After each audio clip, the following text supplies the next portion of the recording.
श्रीमद्वाल्मीकि रामायण युद्धकांड अध्याय 72 रावण की चिंता तथा उसका राक्षसों को पुरी की रक्षा के लिए सावधान रहने का आदेश।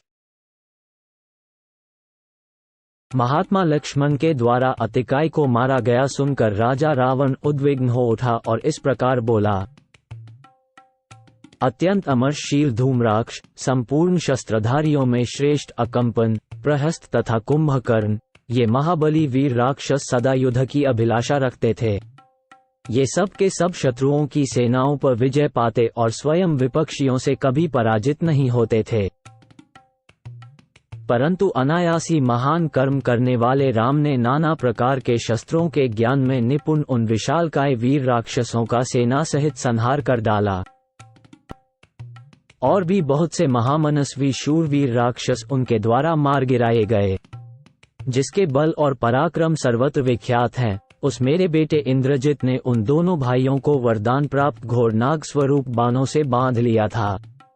वो घोर बंधन समस्त देवता और महाबली असुर भी नहीं खोल सकते थे। यक्ष, गंधर्व और नागों के लिए भी उस बंधन से छुटकारा दिलाना असंभव था, तो भी ये दोनों भाई राम और लक्ष्मण उस बाण बंधन से मुक्त हो गए।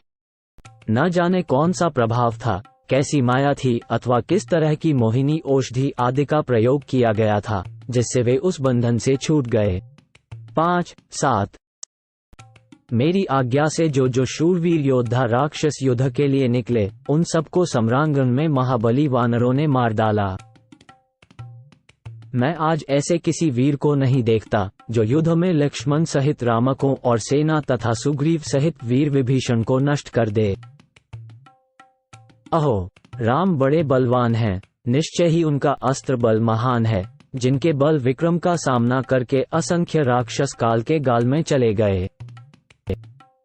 मैं उन वीर रघुनाथ को रोग शोक से रहित साक्षात नारायण रूप मानता हूँ, क्योंकि उन्हीं के भय से लंकापुरी के सभी दरवाजे और सदर फाटक सदा बंद रहते हैं।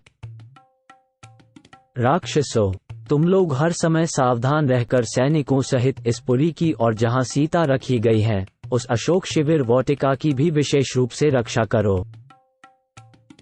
अशोक वाटिका में कब कौन प्रवेश करता है और कब वहां से बाहर निकलता है, इसकी हमें सदा ही जानकारी रखनी चाहिए। जहां जहां सैनिकों के शिविर हों, वहां बारंबार देखभाल करना, सब और अपने अपने सैनिकों के साथ पहरे पर रहना।